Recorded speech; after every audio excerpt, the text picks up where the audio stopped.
जिस पति को तुमने कुत्ते की दुम बना के रखा है, जानती हो कौन है वो? आज जो तुम्हारे पैरों के नीचे धूल साफ कर रहा है, कल तुम्हारे आसमान का मालिक था। जिसे तुमने नौकर समझा है, वो देश के सबसे बड़े बड़े खिलाड़ियों के साथ एक ही टेबल पर बैठकर बड़े बड़े फैसले करता है। उसके पास पैसा ही नहीं, इज्जत, ताकत और एक ऐसी पहचान है जिसे दुनिया सलाम करती है। अरे उसके सामने तो बड़े बड़े मंत्री, बिजनेसमैन, यहाँ तक कि चीफ मिनिस्टर भी अपना सर झुकाते हैं, और तुम सबने उसे अपना गुलाम बना के रखा है।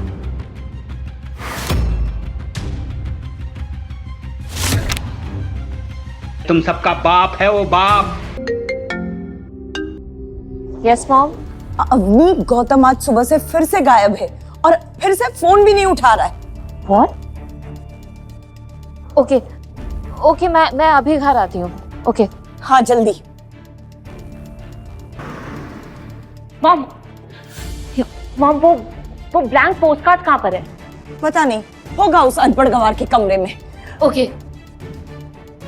अवनी जल्दी से गौतम के रूम में गई। वहाँ उसने उन पोस्टकार्ड्स को उलट पुलट कर देखा, मगर उसे कुछ समझ नहीं आया।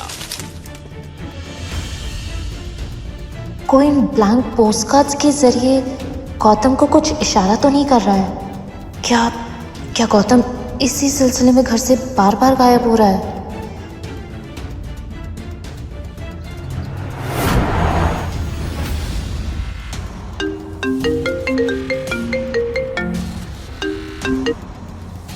हाँ कबीर। हेलो अवनी, तुम्हारा ये अनपढ़ हस्बैंड बड़ा काम का चीज है यार। नहीं, सुबह मेरा ड्राइवर नहीं आया था, तो मैंने कहा कि मेरी कार ऑफिस तक ड्राइव करके पहुंचा दूं, तो खुद ड्राइवर बन गया।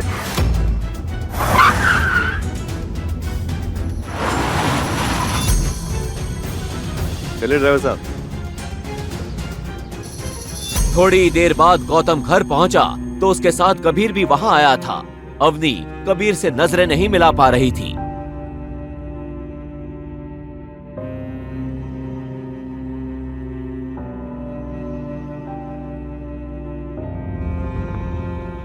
अवनी, तुम्हारे दादाजी को ये भिखारी ही मिला था। वो कहीं ऐसा नहीं हो कि तुम लोगों का सारा कीमती सामान लेके एक दिन ये भाग जाए।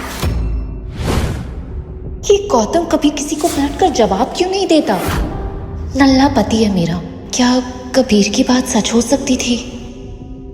मैं जरा कपड़े धो लेता हूँ।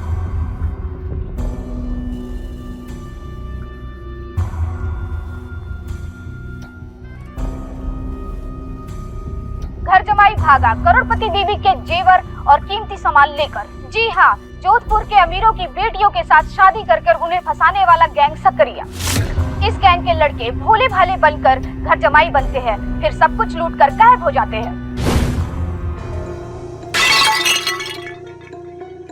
सॉरी।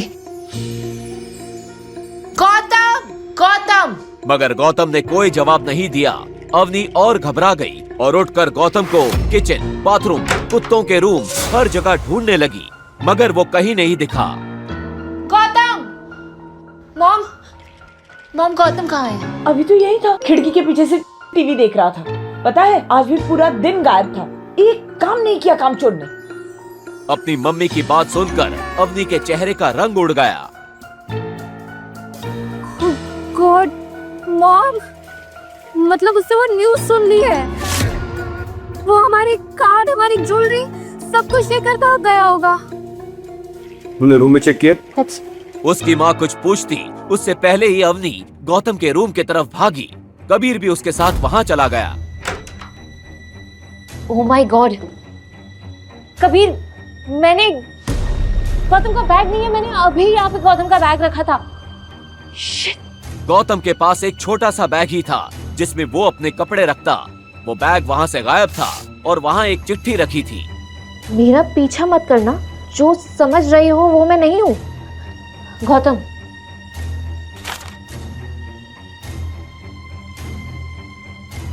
फोन स्विच ऑफ आ रहा है। Let's just go.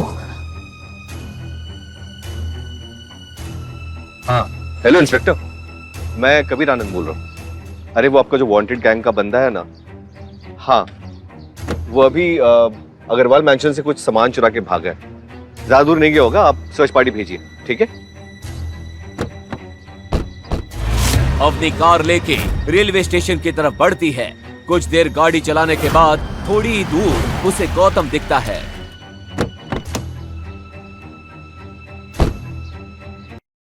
चोर कहाँ जा रहा है? हाँ?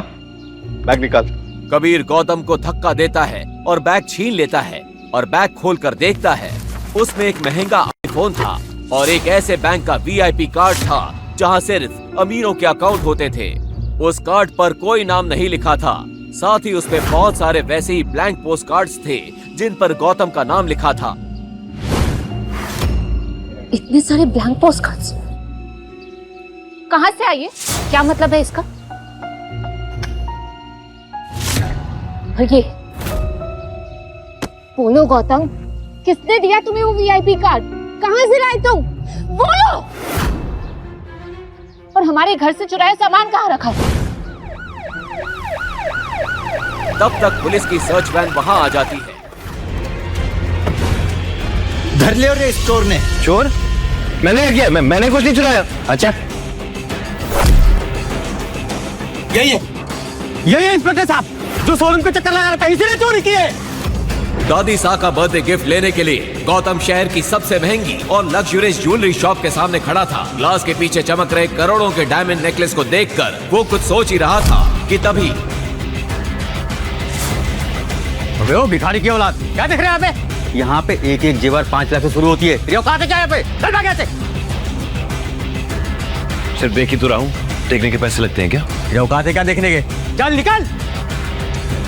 मैं तो सिर्फ सामने खड़ा था, मैंने कुछ नहीं चुराया। अच्छा थाने चल, वहाँ के तेल भिगे डंडे हैं तुझसे खुद उगलवा लेंगे कि तूने चोरी कैसे की और इतनी सी देर में हार किसने दे आया? चल ले चलो इसे। इंस्पेक्टर साहब आपको गलत फहमी हो रही है, मैंने कुछ नहीं चुराया। सर गलत फहमी हो रही है आपको इंस्पेक्टर साहब, मैंने कुछ नहीं किया, मैंने कुछ नहीं चुराया। इंस्पेक्टर साहब आप गलत समझ रहे हैं मुझे। पुलिस वाले गौतम को उठाकर थाने ले गए। अरे छोड़ो मुझे, छोड़ो, क्यों पकड़ा है मुझे तुम लोग? छोड़ो। आप गलती कर रहे हैं सर। जा जाके अंदर चुपचाप बैठ जा, वरना मार मार के अधमरा कर दूंगा। और सुन, उस कोने में मत बैठना, अभी तेरे जैसे एक चोर को इतना पीटा है कि साले का मुंह निकल गया है। इंस्पेक्टर साहब आपको गलत फहमी हुई है, मैं कोई चोर नहीं हूँ, मैं अवनी अग्रवाल का पति हूँ। क्या? अच्छा तो तू है अग्रवाल फैमिली का वो निठल्ला घर जमाई? अमीर बीवी को लुभाने के लिए चोरी कर रहा था। डालो इसे अंदर। सर प्लीज मेरी बात सुनिए, मैंने कुछ नहीं किया है। देखिए आपको गलत फहमी हो रही है, सब मैंने कुछ नहीं किया है सर। हेलो अवनी मैम, अरे आप अपने रखेल जैसे पति को पैसे क्यों नहीं देते? यहाँ हमारा काम बढ़ जाता है। क्या हुआ इंस्पेक्टर? अरे आपका मन बहलाने के लिए आपका राजकुमार सुनार की दुकान से चोरी करता हुआ पकड़ा गया। व्हाट? ये चोरी भी करने लगा? इंस्पेक्टर आपको उसे मारना है, पीटना है, आपको जो करना है आप करिए, मैं उसे छुड़ाने नहीं वाली हूँ। पता नहीं दादाजी ने किस चोर को मेरे गले बांध दिया। गौतम को भी अब समझ नहीं आ रहा था कि वो इस लॉकअप से कैसे निकलेगा। उधर इंस्पेक्टर भी उसकी एक भी बात सुनने को तैयार नहीं था और उसी से ज्वेलरी शॉप में चोरी हुई डायमंड नेकलेस निकलवाने के जिद पे अड़ा था।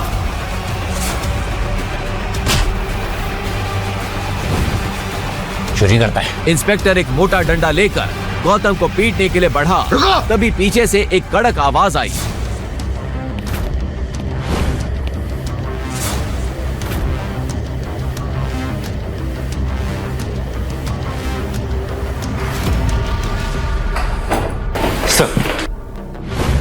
तुम्हारी हिम्मत कैसे हुई? लगता है अपनी नौकरी और इस वर्दी से नफरत होने लगी है।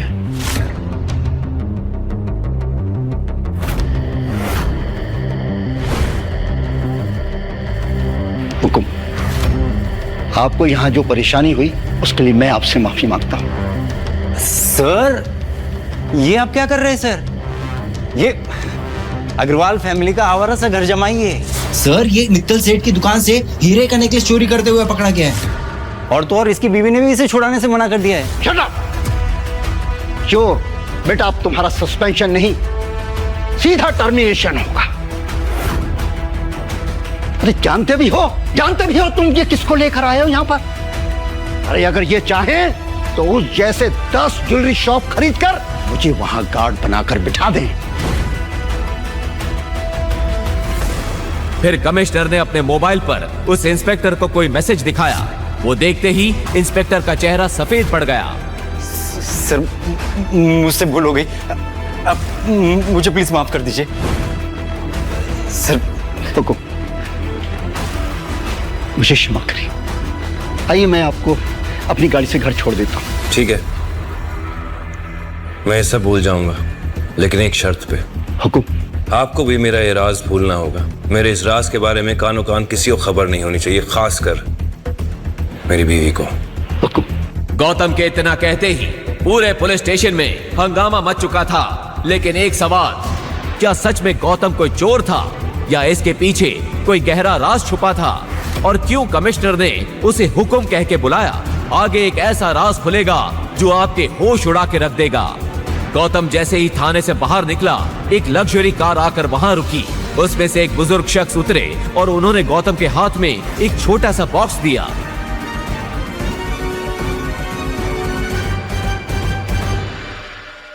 गौतम जल्दी जल्दी अवनी की दादी साहब गायत्री देवी के बर्थडे वेन्यू पर पहुंचा।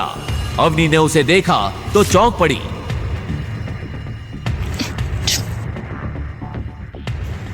यहाँ कहाँ से आ गए? चोर कहीं के। किसने छुड़ाया तुम्हें थाने से? वहीं पड़े पड़े सड़ जाते ना तो अच्छा होता।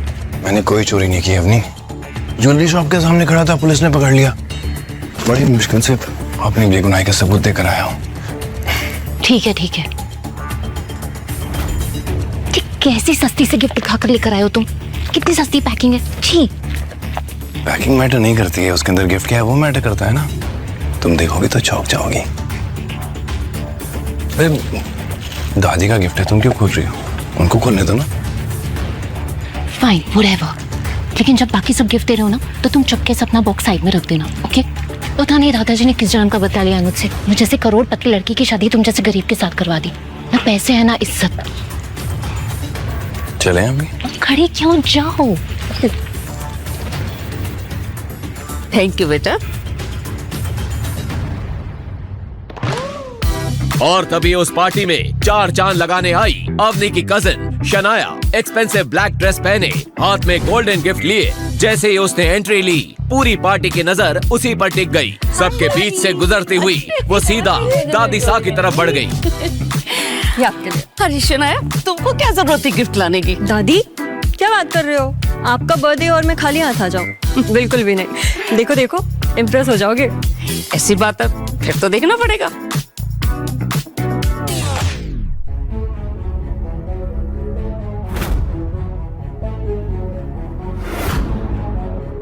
डायमंड पेंडेंट, इतना चमकीला हीरा अपनी 75 साल की उम्र में तो मैंने पहली बार देखा है।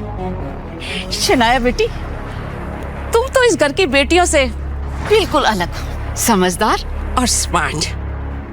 बहुत खूबसूरत है, बहुत अच्छा है। ऐसा बोलकर गायत्री देवी ने अवनी की तरफ देखा और अवनी ने शर्म के मारे अपना सिर झुका लिया। ये डायमंड पेंडेंट तो काफी महंगा होगा, है ना शनाया?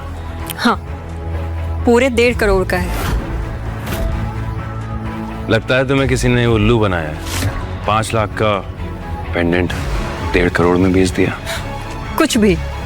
और वैसे भी जो लोग खुद की जेब में 500 रुपए का नोट लेकर घूमते हैं ना, वो किसी और को लाखों करोड़ों का ज्ञान नहीं दिया करते। तू इस पार्टी को खराब करने आया, खुद तो निठल्ला है और डायमंड का दाम गलत बता के मेरी पोती को सबके सामने जलील करता है। दादी साहब, मुझ पे भरोसा नहीं है तो मिस्टर पारेख से पूछ लीजिए। वो तो राजस्थान के सबसे बड़े डायमंड मर्चेंट है ना। मिस्टर पारेख,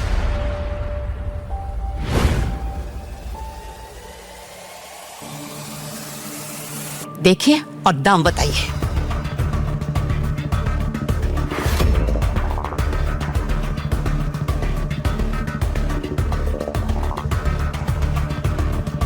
किसी ने नकली डायमंड को असली डायमंड की तरह तराशने की कोशिश की है। मेरी बरसों की पारखी नजर धोखा नहीं खा सकती। किसी ने सनाया जी को ठग लिया है। अब किसी ने सनाया जी को ठगा है या फिर वो खुद बढ़ा चढ़ा के इसके पैसे बता रही हैं, ये तो शनाया जी ही जाने। सनाया जी, अब आप बताएंगे कि मैं बताऊं? अरे मिस्टर पारिक, मैं ही बता देता हूं।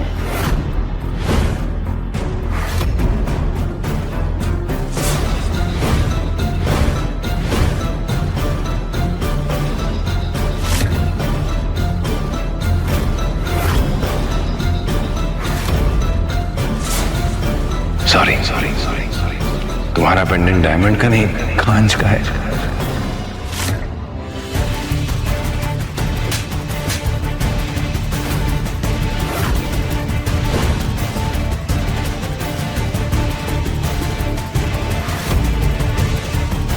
तेरी इतनी औकात कि मेरी पति के लिए बोले? तो क्या गिफ्ट लेके आया डिठल्ले, वो बताओ।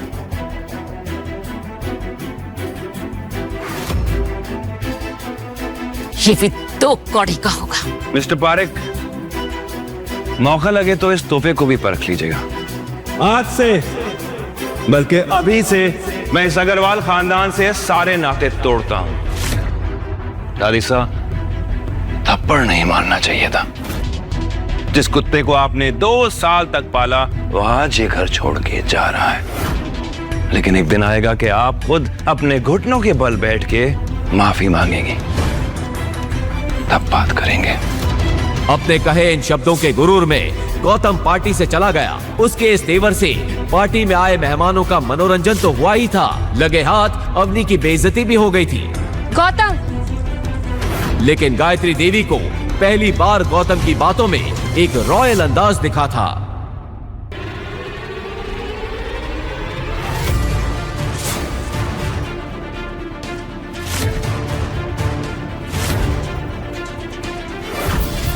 गौतम, अरे गौतम को रोको कोई, गौतम को रोको कोई।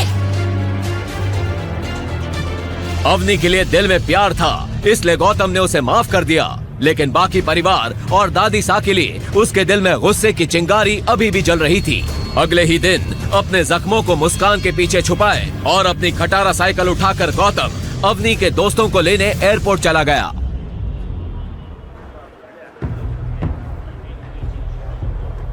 लेन लैंड करे 20 मिनट हो चुके थे।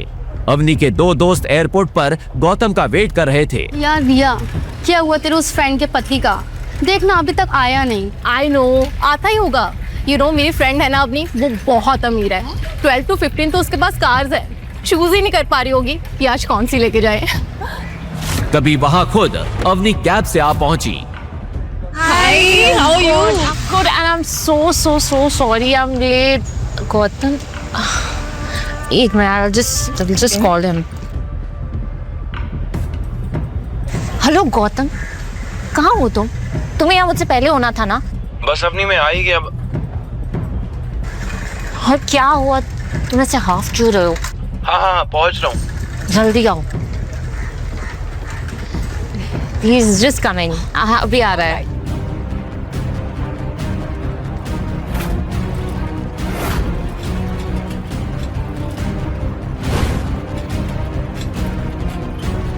सॉरी, थोड़ा लेट हो गया। गौतम को देख रिया को तो यकीन ही नहीं हो रहा था कि कोई इंसान साइकिल पर किसी को लेने एयरपोर्ट कैसे आ सकता है, और अवनी तो शर्म से पानी पानी हो रही थी। छी अवनी, तेरा ये भिखारी पति अभी तक भिख मंगा है, हमें एयरपोर्ट पे लेने अपनी खटारा साइकिल पे आ गया। छी, ये अवनी का पति है? मुझे तो लगा कोई भिखारी है। ये साइकिल वही थी जिससे गौतम दूल्हा बनकर अपने ससुराल में आया था, और जिसे देख सब हंस हंस के लोटपोट हो गए थे। अवनी की कजन शनाया ने तो उसका बड़ा मजाक बनाया था। वाह, क्या बात है दीदी, तुम्हारा दूल्हा तो कमाल का है। दूसरों के दूल्हे कार से, हेलीकॉप्टर से एंट्री लेते हैं, तुम्हारा वाला तो मस्त साइकिल से आया है। अवनी, अभी भी समय है, भाग जा इस शादी से, वरना आज तो तेरी फैमिली तुझ पे हंस रही है। कल को ये पूरा शहर इस बात का मजाक उड़ाएगा कि इतनी खूबसूरत और करोड़पति पत्नी का पति एक भीख मंगा है।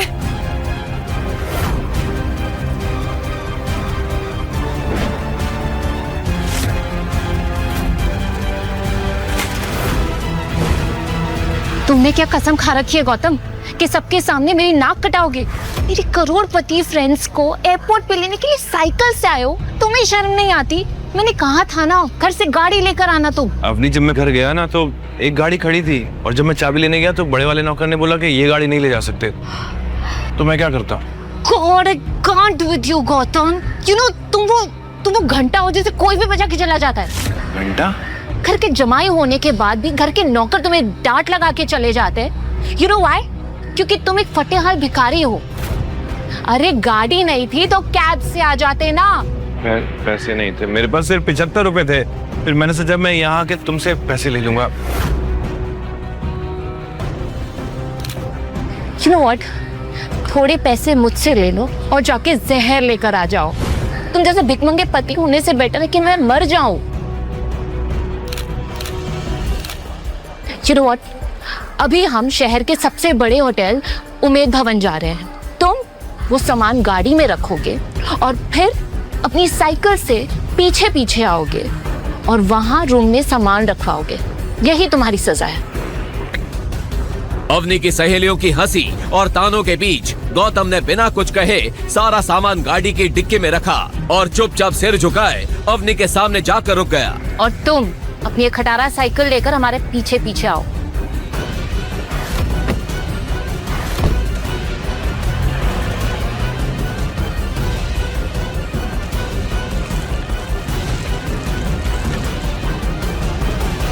अवनी की फ्रेंड रिया और उसकी फ्रेंड्स उस होटल के रिसेप्शन पर पहुंचे। उसे देख होटल का मैनेजर पूरे अदब के साथ बोला, खम्बा खड़ी मैडम, बताइए मैं आपके लिए क्या सेवा कर सकता हूँ? मुझे आपके होटल में एक कमरा चाहिए आज के डे। एक minute madam. I am sorry madam, दरअसल खुद सीएम साहब अपनी पार्टी के लोगों के साथ यहाँ पर रुके हुए हैं तो हमारे पास कोई भी रूम खाली नहीं है। क्या? मैं आपको 10 गुना ज्यादा पैसे देने के लिए रेडी हूँ। आप प्लीज एक कमरा अरेंज करके दीजिए। सिर्फ आज नहीं, अगले 3 दिनों तक हमारे पास कोई भी रूम खाली नहीं है क्योंकि सीएम साहब अगले 3 दिनों तक यहाँ पर रुके हुए हैं। आप जानते हैं मैं कौन हूँ, देखिए आप कुछ भी करिए और मेरे फ्रेंड्स को एक कमरा अरेंज करके दीजिए please. I am sorry madam, जब तक सीएम साहब यहाँ पर रुके हुए हैं मैं आपको रूम अरेंज नहीं कर पाऊंगा, तो प्लीज आप किसी दूसरे होटल में मैनेज कर लीजिए। क्या यार रिया, तू तो बहुत बड़ी बड़ी बातें बोलती थी अवनी के बारे में कि इस शहर के सबसे बड़े खानदान से है, और ये क्या, एक रूम तक अरेंज नहीं कर पाई? हाँ यार अवनी, मुझे सच में लगा था तू है तो सब सही होगा, लेकिन ये क्या? I am sorry guys, trust me, अगर ये सीएम का इशू नहीं होता ना तो हम इसी होटल में रुकते। You know, पास में एक डेन है। वेल, इस होटल जैसा तो नहीं है पर वो भी काफी अच्छा है। Let's go there please. Let's go. वो कुछ कदम आगे चले ही थे कि गौतम वहां आ पहुंचा। सॉरी, वो देर हो गई, सॉरी, बहुत लंबी चढ़ान आ गई थी। तुम लोग अभी तक चेक इन नहीं किया? क्या हुआ, सब ठीक तो है ना? सब ठीक कैसे होगा? मेरे दिन की शुरुआत तुम्हारी शक्ल देखकर जो होती है, जब से तुम आए हो ना कुछ सही नहीं है। काश तुम्हारी जगह इस मैनेजर से शादी कर ली होती तो आज कुछ जुगाड़ हो जाता। अरे सर आप यहाँ?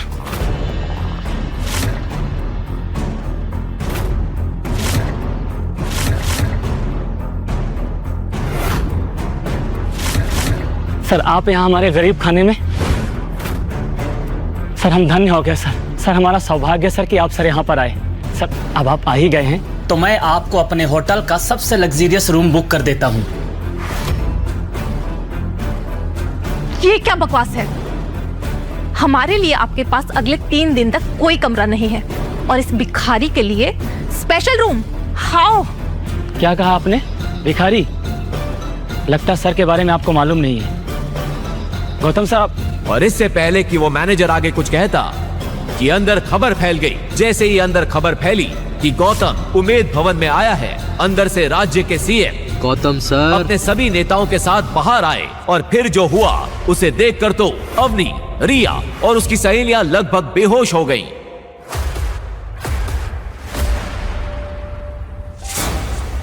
गौतम सर कैसे हैं सर आप? सर तो आखिरकार आपसे मुलाकात हो गई।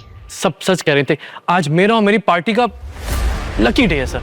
इलेक्शन आ रहे हैं सर, आपकी कृपा दृष्टि हम पर बनाए रखिएगा सर।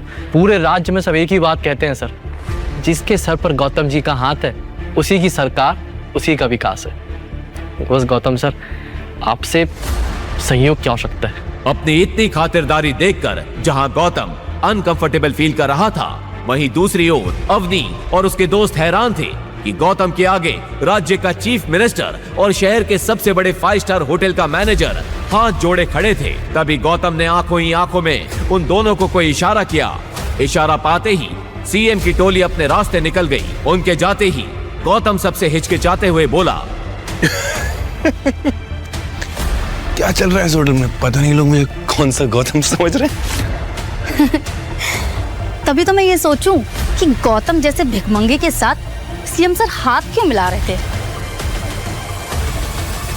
जमाई जी, जमाई जी, जमाई जी। और तभी वहां भागती हुई अवनी की दादी गायत्री आ पहुंची। उनके हाथ में अब तक गौतम का दिया हुआ गिफ्ट था। जमाई जी, हमें माफ कर दीजिए, हमसे बहुत बड़ी भूल हो गई। हमारे घर में हीरा था और हमने उसकी कदर नहीं की। जब तुम्हारा तोहफा देखा तब मुझे समझ में आया कि हम कितने बड़े बेवकूफ थे। अरे तुम्हारा तोहफा तो करोड़ों रुपयों के हीरे जवाहरात से भी ऊपर है। हमसे बहुत बड़ी भूल हो गई, हमें माफ कर दो। जवाई जी, हमें माफ कर दो।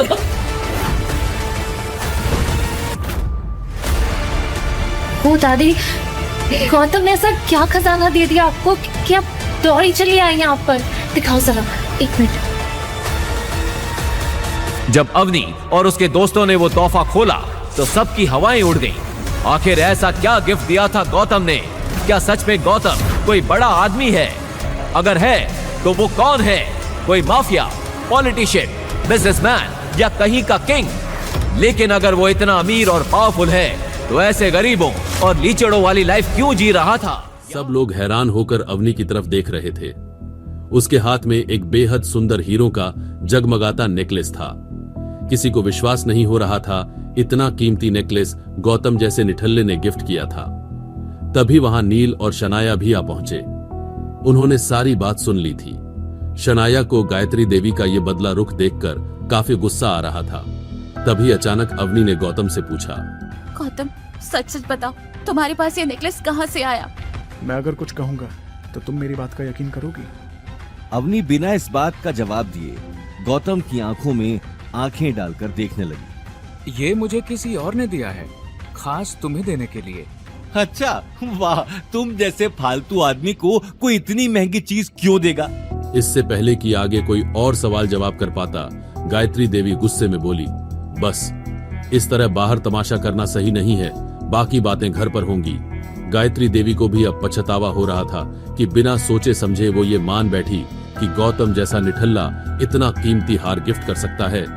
उन्हें खुद पर गुस्सा आने लगा। इधर गौतम को भी इस बात का अंदाजा हो चुका था। उसने मौका देखते ही मुंशी जी को अग्रवाल मैंशन पहुंचने का मैसेज कर दिया। घर आते ही अवनी गुस्से में चिल्लाई, गौतम, बस बहुत हुआ। आखिर और कितना झूठ बोलोगे तुम? तुम्हें दिख नहीं रहा कि तुम्हारी वजह से हमारे परिवार की कितनी बेइज्जती हो रही है? बस मुझे और कुछ नहीं सुनना। अभी के अभी दादी के पैरों में गिर के माफी मांगो। मैं सच कह रहा हूँ अवनी, ये नेकलेस मैंने चुराया नहीं है। अगर तुम्हें मेरी बात का यकीन नहीं है तो तुम पुलिस को बुला सकती हो। शनाया ने गुस्से से कहा, हाँ वो तो हम करेंगे ही, आज तुम यहां से बचकर नहीं जाने वाले। ये कहते हुए शनाया अपना मोबाइल निकालकर पुलिस का नंबर डायल करने लगी, लेकिन अवनी ने उसी वक्त उसे रोक दिया। 1 मिनट शनाया, अभी तक कुछ साबित नहीं हुआ है। शनाया गुस्से में बोली, अब साबित होने को क्या बाकी रह गया है? तुम्हारा पति चोर है, चोर था और चोर ही रहेगा। शनाया ने यह कहते हुए नंबर डायल कर दिया, लेकिन इससे पहले कि वो पुलिस को फोन लगाती, उसे मुंशी जी सामने से आते हुए दिखाई दिए। आज ये हो क्या रहा है? इससे पहले कि गायत्री देवी आगे आकर मुंशी जी से कुछ पूछती, मुंशी जी ने अपने गार्ड्स को इशारा कर दिया। उनकी आंखें गुस्से में लाल थीं। इतने बड़े एम्पायर के मालिक गौतम की बेइज्जती होते वो देख नहीं पा रहे थे। सब वापस ले चलो, कुछ नहीं रहना चाहिए। क्या हुआ आप ये सब मैं प्लीज मुझे अभी किसी से बात नहीं करनी। मुंशी जी की बात सुनते ही सभी गार्ड्स ने हॉल में रखे हुए गिफ्ट्स को वापस गाड़ियों में भरना शुरू कर दिया। रघुवीर और सिद्धार्थ एक दूसरे को देखने लगे। किसी की कुछ समझ नहीं आ रहा था। उसी वक्त सिद्धार्थ मुंशी जी को समझाने के लिए आगे आ गया। सर क्या हुआ? आप किसी बात पर नाराज तो नहीं हो गए? अगर कुछ बात हुई है तो हम बैठकर सुलझा लेते हैं। मेरे डैड राठौड़ फैमिली को अच्छे से जानते हैं। कौन है तुम्हारे डैड? मैं तुम्हारे डैड को जानता भी नहीं हूं, इसलिए हटो मेरे रास्ते से। राठौड़ परिवार की तुम जैसे लोगों के साथ जान पहचान। अरे तुम्हारा दिमाग ठिकाने पर है? मुंशी जी का तमतमाया हुआ चेहरा देखकर सभी डर के मारे एक दूसरे को देखने लगे, लेकिन गौतम शांत खड़ा होकर तमाशा देख रहा था। वहीं अवनी और उसके परिवार के लिए ये सारी बातें हैरान कर देने वाली थी, लेकिन गायत्री देवी अपने परिवार की खुलेआम बेइज्जती होते नहीं देख पा रही थी। रघुवीर जी, आखिर ये सब हो क्या रहा है? आप कुछ बोलते क्यों नहीं? रघुवीर ने मौके की नजाकत को देखते ही अपना सिर झुका लिया। वो ये बात अच्छे से जानता था कि उसके मुंह से एक भी शब्द निकलते ही उसका झूठ पकड़ा जाएगा। नील अब तक गायत्री देवी को देख रहा था। वो अपनी बहन और दादी का मायूस चेहरा नहीं देख पा रहा था। उसने मुंशी जी से आकर कहा, सर मेरी बात सुनिए, हम लोग दरअसल। हट जाओ, मुझे अपना काम करने दो। ये बात कहते हुए मुंशी जी गौतम को देखने लगे। उसी वक्त गौतम ने शनाया की तरफ इशारा कर दिया। मुंशी जी की नजर अचानक ही शनाया के हाथ में पकड़े नेकलेस पर चली गई। ये नेकलेस तुम्हारे पास कहां से आया? मैं यही बात आपको समझाने की कोशिश कर रहा हूं। ये नेकलेस इस गौतम ने चुराया था और हम इसलिए पुलिस। साफ मालूम पड़ रहा था कि नील को बात घुमाने का मौका मिल गया था, लेकिन मुंशी जी ये बात सुनते ही गुस्से में लाल हो गए। किसने कहा कि ये नेकलेस इन्होंने चुराया है? सर, नील ठीक कह रहा है। ये नेकलेस। अगर मेरे हुक्म ने यहां आने के लिए नहीं कहा होता तो मैं कभी आपके दरवाजे पर कदम नहीं रखता। ये बात कहते हुए मुंशी जी गायत्री देवी की आंखों में आंखें डालकर देखने लगे। अचानक ही उनकी नजर अवनी पर चली गई। अवनी को देखते ही उन्होंने शनाया के हाथ से नेकलेस ले लिया और अवनी के पास चले गए। मिस अवनी, मुझे माफ करना, आपको बेवजह इतनी तकलीफ उठानी पड़ी। दरअसल ये नेकलेस छोटे हुक्म ने खास आपके लिए भेजा है। मुंशी जी की इस बात ने सभी को सोचने पर मजबूर कर दिया। सभी को यकीन हो चुका था कि कुछ देर पहले जो गौतम बोल रहा था वो सही था, लेकिन अवनी को अभी तक अपनी आंखों पर यकीन नहीं हो रहा था। मेरे लिए भेजा? लेकिन क्यों? ये बात सुनकर मुंशी जी गौतम को देखने लगे।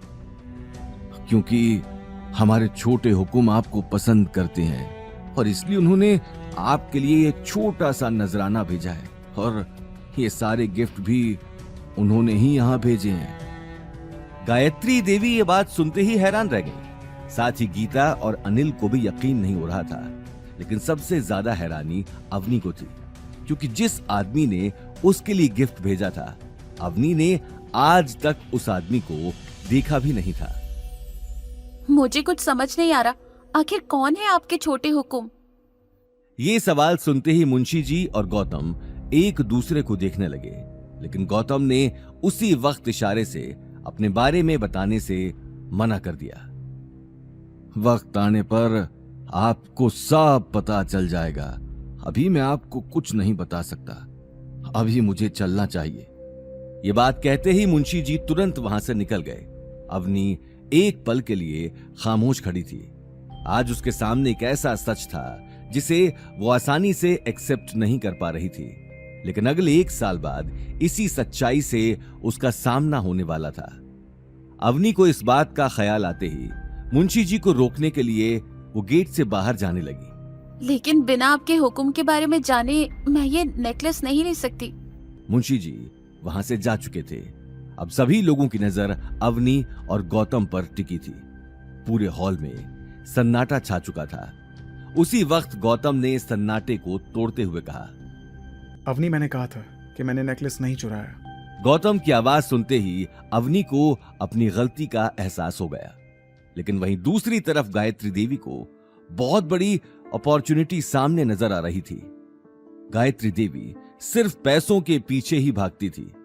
उम्र बढ़ने के साथ साथ उसके दिमाग में पैसों का भूत बढ़ता जा रहा था, और अब तो अवनी जैसा बहुत बड़ा बैंक उसके सामने था, जिस पर जोधपुर का शाही परिवार दिल लुटा बैठा था।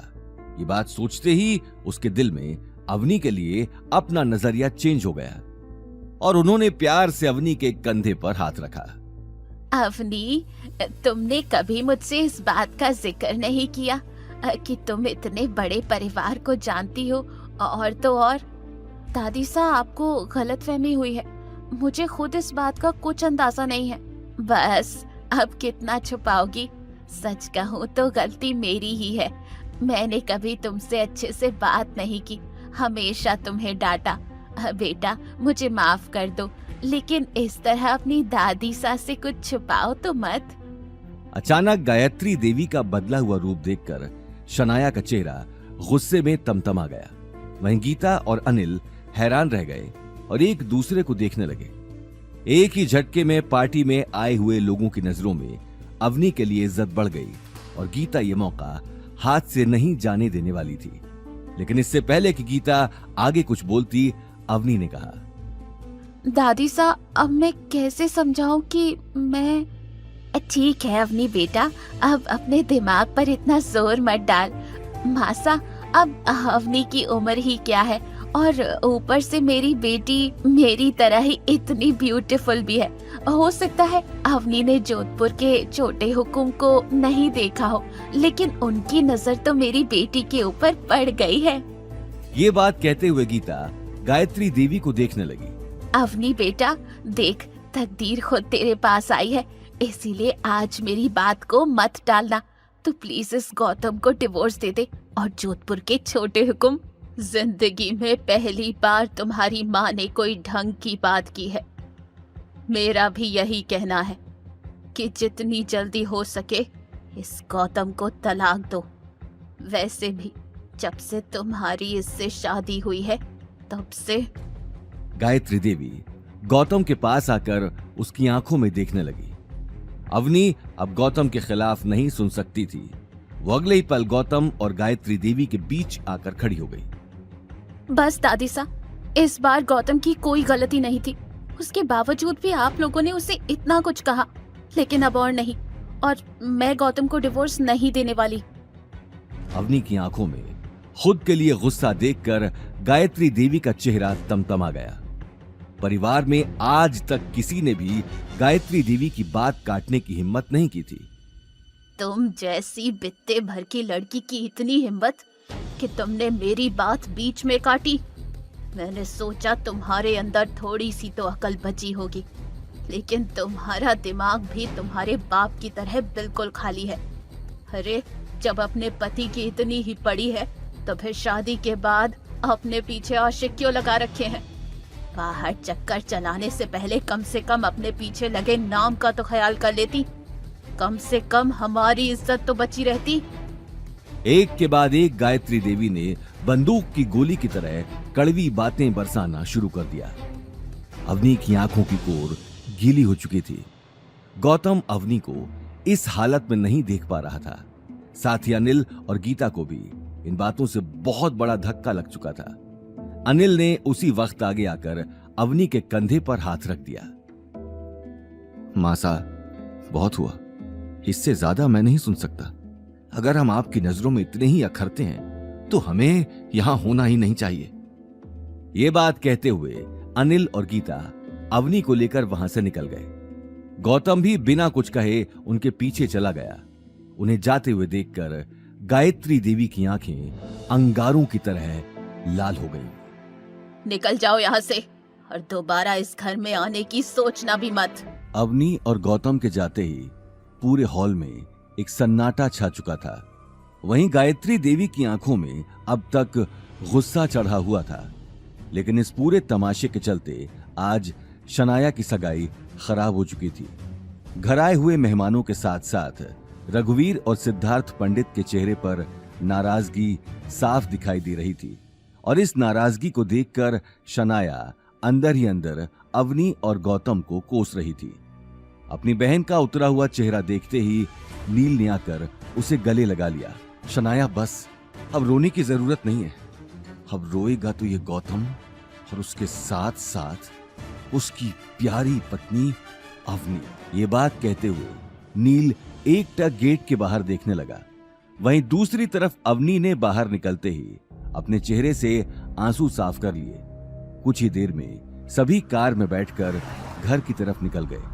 अवनी अपने कहे हुए शब्दों पर पछता रही थी जो उसने गौतम से कहे थे।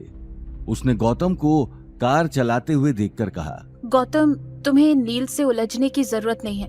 उससे जितना हो सके दूर ही रहना। हाँ अवनी, लेकिन मैं बस यही समझा रहा था कि उसने मेरे ऊपर झूठा इल्जाम लगाया है। उसके लिए सॉरी, लेकिन उससे जितना हो सके दूर रहना।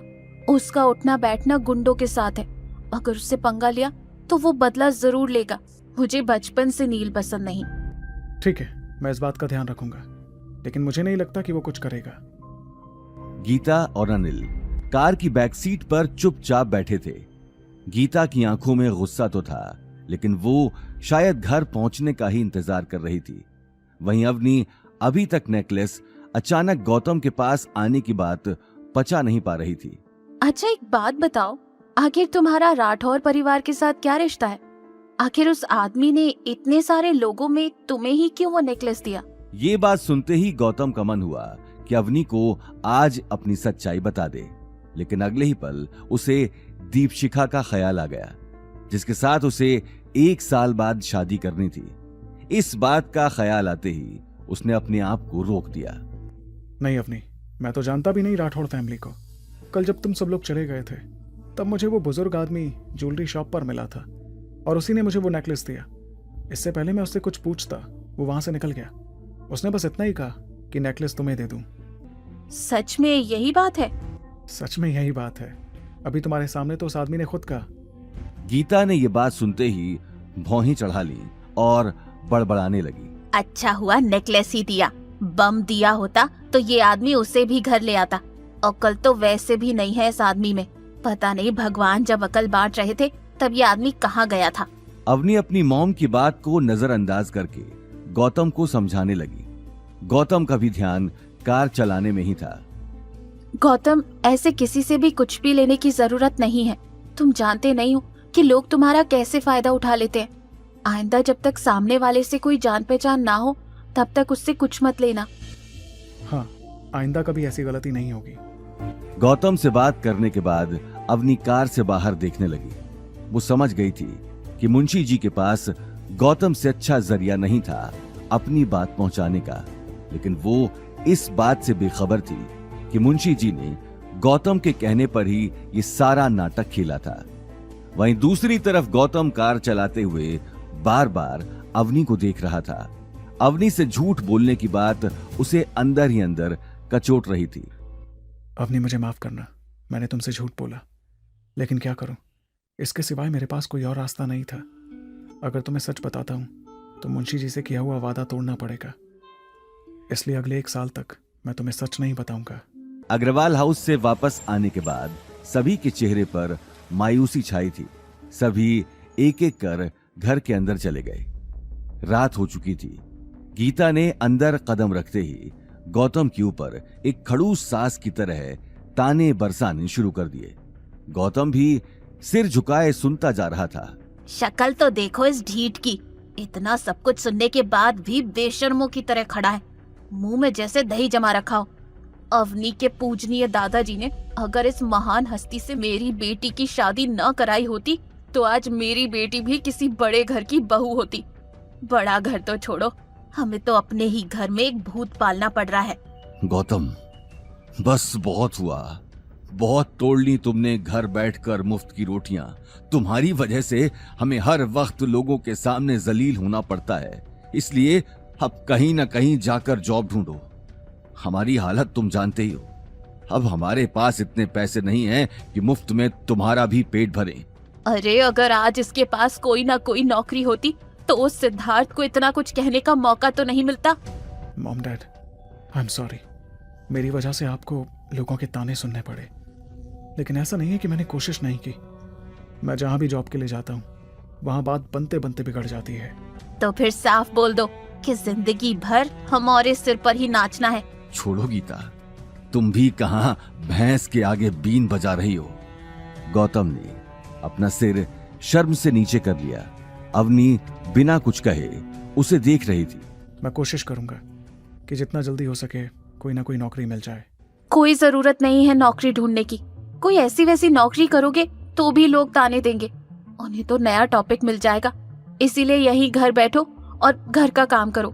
अवनी की बात के आगे गौतम कुछ कह नहीं पाया।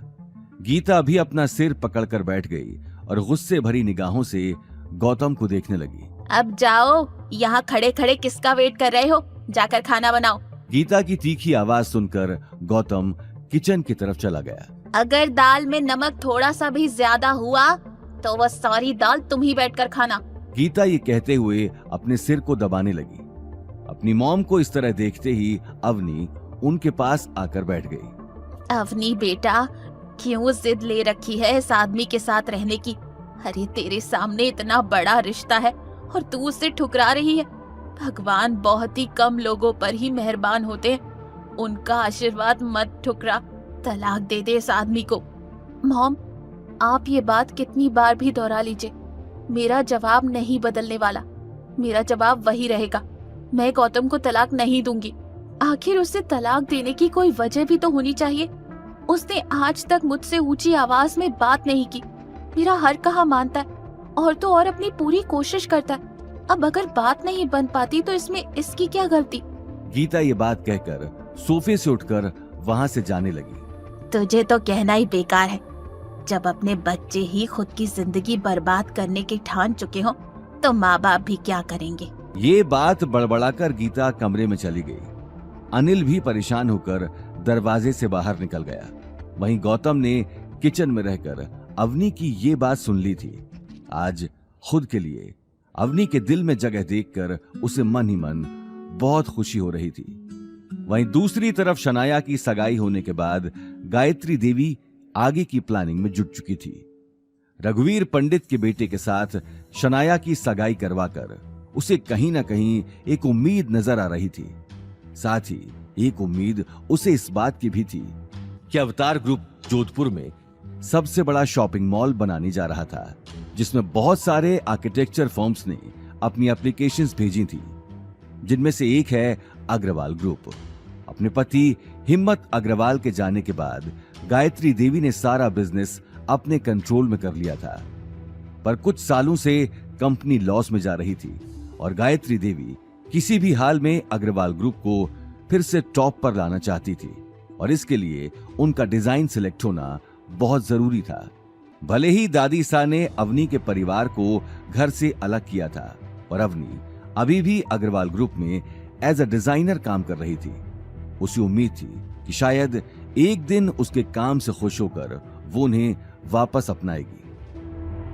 अवनी को अवतार ग्रुप के प्रोजेक्ट की बात का पता लगते ही वो अपना सारा काम छोड़कर दिन रात डिजाइन बनाने में जुट गई। उसे अपने आप पे कॉन्फिडेंस था। आफ्टर ऑल मुंबई के टॉप कॉलेज से अवनी ने आर्किटेक्चर की पढ़ाई में टॉप किया था और उसका सपना था कि उसे एक दिन दादी सा अग्रवाल ग्रुप का डिजाइन डायरेक्टर बनाएंगी। अगर अवतार ग्रुप प्रोजेक्ट में अवनी का डिजाइन चुन लिया गया तो उसे अग्रवाल ग्रुप का डिजाइन डायरेक्टर बनने से कोई नहीं रोक सकता था। गौतम जब जब अवनी को रात में काम करते हुए देखता तब तब उसे ख्याल आता कि वो अभी के अभी अभिनव को फोन कर एक झटके में अवनी का डिजाइन सिलेक्ट करवा दे। पर अवनी के डिजाइन को देखकर उसे कॉन्फिडेंस था कि अवनी का ही डिजाइन सिलेक्ट होगा और वो बिना वजह अवनी की सेल्फ सक्सेस के रास्ते में नहीं आना चाहता था।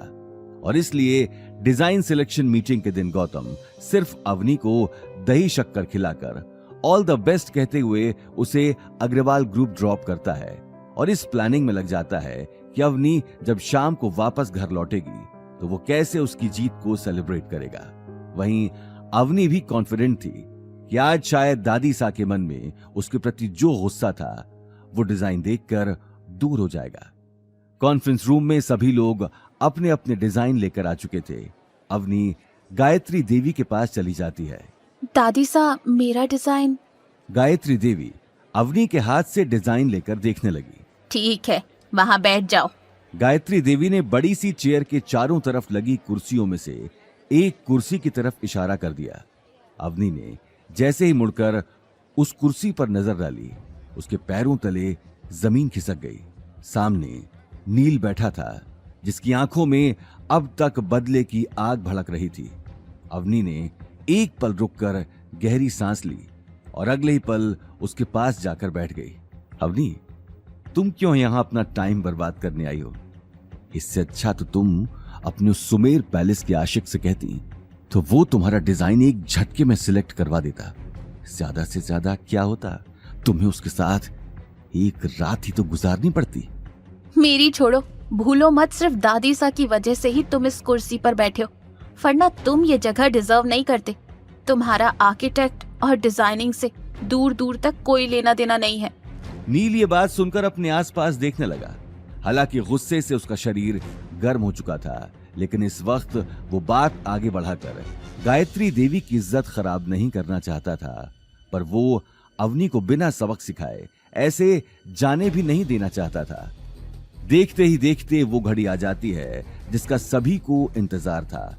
कॉन्फ्रेंस रूम में अवनी और घर में गौतम दोनों बेसब्री से इंतजार कर रहे थे उस पल का जब गायत्री देवी अवनी का नाम लेगी गौतम से, और रहा नहीं जाता और वो अवनी को कॉल लगाता है, पर अवनी गौतम का कॉल नहीं उठाती है। कुछ घंटों बाद वो फिर से अवनी को कॉल करता है, पर अवनी का कॉल स्विच्ड ऑफ आता है। गौतम अब टेंशन में आ जाता है। उसे बहुत ही स्ट्रॉन्ग फीलिंग आती है कि अवनी ठीक नहीं है। वो अवनी के ऑफिस में लैंडलाइन पर कॉल करता है और उसे पता चलता है कि अवनी बहुत पहले ही ऑफिस से निकल चुकी थी। गौतम अवनी को ढूंढने जाने ही वाला होता है कि तभी उसे डोरबेल की आवाज सुनाई दी। गीता हॉल में ही बैठकर टीवी देख रही थी।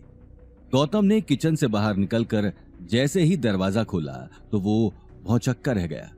सामने अवनी खड़ी थी और उसके चेहरे का रंग पूरी तरह से उड़ा हुआ था। इससे पहले कि गौतम कुछ पूछता, अवनी बिना कुछ कहे अपने कमरे में चली गई। अवनी का इस तरह वहां से चले जाना गौतम को समझ नहीं आया। उसने एक नजर गीता को देखा, लेकिन गीता की आंखें टीवी में चल रहे प्रोग्राम पर थीं। गौतम अगले ही पल अवनी के पीछे चला गया। रूम में जाते ही उसने देखा अवनी खिड़की के पास खड़ी थी। गौतम की बेचैनी अब बढ़ती जा रही थी। वो हिम्मत करके अवनी के पास चला गया। अवनी, क्या हुआ? तुम ऐसे परेशान क्यों हो? उस नील ने कुछ किया क्या? गौतम प्लीज, मुझे थोड़ी देर के लिए अकेला छोड़ दो। ये बात सुनकर गौतम दरवाजे की तरफ बढ़ गया, लेकिन तभी उसके कदम रुक गए। क्या हुआ? तुम्हारा डिजाइन सेलेक्ट नहीं हुआ? ये बात सुनते ही अवनी की आंख से आंसू गिरकर उसके गालों पर आ गए। हाँ, मैं फेल हो गई गौतम। इम्पॉसिबल, तुम फेल हो ही नहीं सकती। तुम्हारा डिजाइन परफेक्ट था। तुम्हें क्या पता परफेक्ट डिजाइन क्या होता है?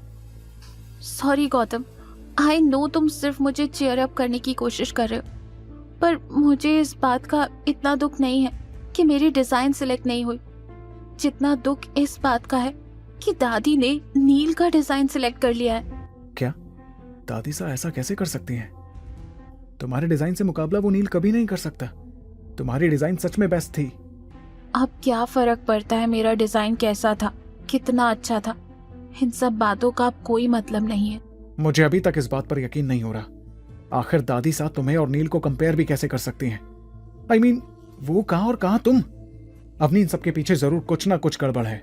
अगर कुछ गड़बड़ है तो भी मैं कुछ नहीं कर सकती। दादी सा ने नील का डिजाइन दिखाने से भी मना कर दिया। उन्होंने कहा कि ये कंपनी पॉलिसी के अगेंस्ट है।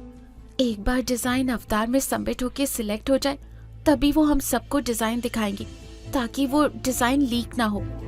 आज नहीं तो कल लोगों को सच तो पता लग ही जाएगा, क्योंकि दादी सा को डिजाइन सबके सामने लाना तो पड़ेगा ही। ज्यादा दिन तक वो छुपा कर तो नहीं रख सकती। ये बात सुनकर अवनी आगे कुछ नहीं कह पाई, लेकिन गौतम की आंखों में आग भड़क चुकी थी। वो अब जल्द से जल्द इस पूरे मामले की जांच करने वाला था। उसे पक्का यकीन था कि गायत्री देवी ने जानबूझ के अवनी के साथ पिछले दिनों का बदला लिया है। और गौतम का शक सही साबित होता है। जब अग्रवाल ग्रुप में दादी सा नील को डिजाइन अवतार ग्रुप में सबमिट करने के लिए देती हैं और नील डिजाइन को देखकर शॉक्ड हो जाता है क्योंकि वो उसका बनाया हुआ डिजाइन नहीं है बल्कि अवनी का डिजाइन है। दादी सा, इसका मतलब आपने अवनी का डिजाइन मेरे नाम से रिप्रेजेंट किया है?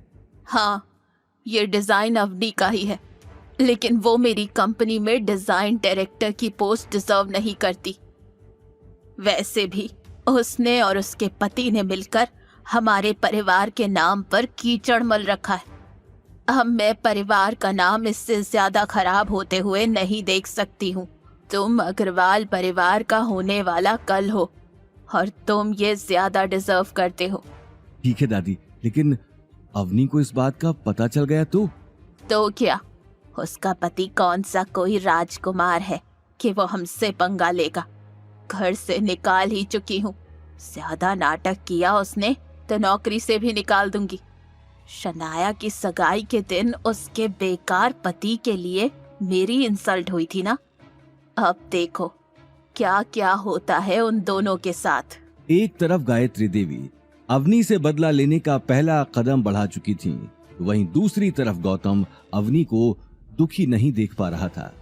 वो मान ही नहीं सकता था कि नील जैसा अय्याश आदमी जिसे सिर्फ पार्टी करने का शौक है, वो अपने दिन रात डिजाइन बनाने में लगाएगा। और गौतम को यह भी पता था कि गायत्री देवी कितनी एम्बिशियस है। वो अवनी को नीचा जरूर दिखाना चाहती थी, पर वो उसके लिए अवतार ग्रुप के प्रोजेक्ट खोने का रिस्क नहीं लेने वाली थी। तो फिर अवनी के डिजाइन से बेटर डिजाइन उसे कहां से मिला होगा? गौतम मुंशी जी को कॉल लगाकर उनसे फाइंड आउट करना चाहता है कि क्या नील या गायत्री देवी ने किसी इंटरनेशनल डिजाइनर का काम चुराया है, क्योंकि उसे कॉन्फिडेंस था कि राजस्थान में क्या इंडिया में भी कोई भी अवनी के इस डिजाइन को बीट नहीं कर सकता था। देखते ही देखते दिन निकल गया। अवनी अनिल और गीता से ऑफिस में क्या हुआ छुपाती है और गौतम से भी कहती है कि इस बारे में वो उनसे कुछ ना कहे। अवनी ऑफिस के लिए निकली और अभी भी उसकी आंखों में वही मायूसी छाई हुई थी। गौतम अवनी के साथ ऑफिस जाना चाहता था। वो उसे उदास अकेले में नहीं छोड़ना चाहता था, पर गीता को लगता है कि गौतम घर के कामकाज में कामचोरी करना चाहता है और तब वो पैर दर्द का बहाना बनाती है और गौतम से अपने पैर दबवाती है। वो गौतम को एक मिनट भी अकेला नहीं छोड़ती कि वो मुंशी जी या अभिनव से ये पता कराए कि अग्रवाल ग्रुप में क्या हो रहा है। बार बार उसके दिमाग में अवनी का वो मायूस चेहरा आता रहता है, पर वो जितने भी बहाने बनाए गीता उससे कोई ना कोई काम कराती ही रहती है। वहीं दूसरी तरफ गायत्री देवी ने अभिनव गुप्ता के पास अवनी का डिजाइन भेज दिया, जिस पर अब नील का नाम लिखा था। अभिनव ने एक ही नजर में आने वाले प्रोजेक्ट के लिए उस डिजाइन को सिलेक्ट कर लिया। पूरी कंपनी में खुशी का माहौल छाया हुआ था, लेकिन सबसे ज्यादा खुशी शनाया और नील को थी, क्योंकि नील अब कंपनी का डिजाइन डायरेक्टर बन चुका था। वहीं अवनी को कंपनी में आते ही कुछ अलग सा फील होने लगा।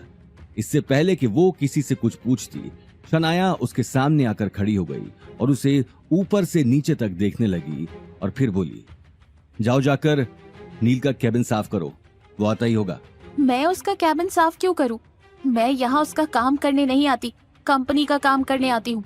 शनाया उससे मुस्कुराकर बोली, तुम अब मेरे भाई डिजाइन डायरेक्टर के अंडर ही काम करने वाली हो और उसने तुम्हारी ड्यूटीज चेंज करवा दी हैं। तुम्हारे पास कोई कैबिन नहीं है, जाओ जाकर ऑफिस साफ करो। इम्पॉसिबल, नील ये नहीं। शनाया तुरंत बोली, चुप, अब नील तुम्हारा बॉस है, इसलिए नील सर कहने की आदत डाल लो। नील का सोचना है कि तुम्हें अभी बहुत कुछ सीखने की जरूरत है। ये बात सुनते ही अवनी की आंखें गुस्से में लाल हो गई। कहाँ है नील? मुझे उससे फेस टू फेस बात करनी है। शनाया फिर मुस्कुराकर बोली, नील अभी अवतार ग्रुप के चेयरमैन के आने का वेट कर रहा है। फाइनल कॉन्ट्रैक्ट जो साइन होने वाला है, तुम जाओ यहां से। इससे पहले कि शनाया आगे कुछ कह पाती, अवनी गुस्से में कॉन्फ्रेंस रूम के अंदर चली गई। कॉन्फ्रेंस रूम में केवल 2-3 लोग ही मौजूद थे जो टेबल साफ कर रहे थे। अभिनव गुप्ता के इंतजार में नील प्रोजेक्टर के सामने बैठा था। नील को सामने देखते ही अवनी का चेहरा गुस्से में भड़क गया। नील, तुमने मेरी ड्यूटीज चेंज करवाई हैं और मेरे कैबिन से मेरा सामान बाहर निकलवा दिया। हाँ, अब मैं तुम्हारा बॉस हूँ, मैं जो चाहूंगा वही। आगे की कहानी जानने के लिए देखिए अगला एपिसोड सिर्फ पॉकेट एफएम के यूट्यूब चैनल पर और रॉयल वारिस के सारे एपिसोड्स को सुनने के लिए डिस्क्रिप्शन में दी लिंक से डाउनलोड करें पॉकेट एफएम ऐप।